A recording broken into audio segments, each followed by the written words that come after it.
সুতোয় ঝুলছে হামজা জামালদের এশিয়ান কাপের ভাগ্য। কাগজে কলমে কিছুটা আশা থাকলেও বাস্তবতায় তা অসম্ভবই বটে। বাছাই পর্বের বাকি ৩ ম্যাচ জিততে তো হবেই, সাথে তাকিয়ে থাকতে হবে বাকি ৩ দলের ম্যাচগুলোর দিকে। মূল পর্বে যেতে কি হিসেব মেলাতে হবে বাংলাদেশের, তা নিয়ে এবারের প্রতিবেদন। হংকং চায়নার বিপক্ষে শেষ মুহূর্তে গোল হজম করে ৩ পয়েন্ট হারিয়েছে বেঙ্গল টাইগার্স। ওই ম্যাচ ড্র হলে এশিয়ান কাপের মূল পর্বে যাওয়ার রেসে ভালোভাবেই টিকে থাকত বাংলাদেশ। তবে অমন হার ওলটপালট করে দিয়েছে সব হিসেব নিকেশ। এশিয়ান কাপ খেলার পথটা এখন বাংলাদেশের জন্য অনেক কঠিন, অসম্ভব এক সমীকরণই বটে। এবার মেলানো যাক অঙ্ক।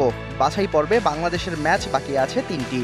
মঙ্গলবার অ্যাওয়ে ম্যাচে হংকং, ১৮ নভেম্বর ভারতের সাথে হোম ম্যাচ, আর সামনের বছরের ৩১ মার্চ অ্যাওয়ে ম্যাচে সিঙ্গাপুরের বিপক্ষে মাঠে নামবে বাংলাদেশ।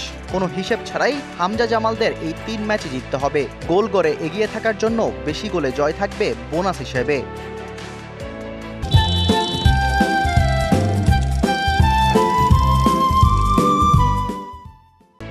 এবার ফেরা যাক টেবিল টপার হংকংয়ের হিসেবে। বেঙ্গল টাইগার্সের কাছে হারতেই হবে ওদের। পরের ম্যাচে হংকং চায়নার প্রতিপক্ষ সিঙ্গাপুর। এই ম্যাচে কেউ জিতে গেলে বিপদ, তাই বাংলাদেশের সুবিধার জন্য দুই দলকে এই ম্যাচে করতে হবে পয়েন্ট ভাগাভাগি। বাংলাদেশের প্রার্থনা থাকবে হংকং ওদের শেষ ম্যাচে ভারতের কাছে থাকবে জয়হীন। তবে বাংলাদেশ সিঙ্গাপুর দুই দলের কাছে হারের পরেও ভারতকে হারালে টেবিল টপার হয়ে যেতে পারে হংকং। সেক্ষেত্রে বাংলাদেশের টপকাতে হবে গোলগড়। সিঙ্গাপুর আছে পয়েন্ট টেবিলের 2-এ, ওদের পয়েন্ট 5। ভারত, হংকং আর বাংলাদেশ তাদের বাকি ম্যাচের 3 প্রতিপক্ষ। ভারত আর হংকংয়ের সাথে ড্র আর বাংলাদেশের বিপক্ষে হার ওদের ছিটকে দেবে এশিয়ান কাপের মূল পর্বের রেস থেকে। টেবিলে বাংলাদেশের ঠিক উপরে আছে ভারত। 3 ম্যাচের একটিতে ওদের প্রতিপক্ষ বাংলাদেশ। যেহেতু জামালদের মূল পর্বে যেতে 3 ম্যাচই জিততে হবে, সেক্ষেত্রে ব্লু টাইগার্সের বিপক্ষে বাংলাদেশের জয় ওদের ছিটকে দেবে এই বাছাই পর্ব থেকে।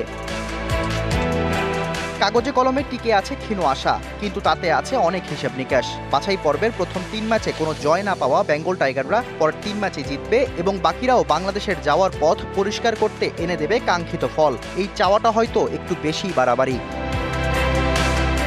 Shahriar Hossain, DBC news desk.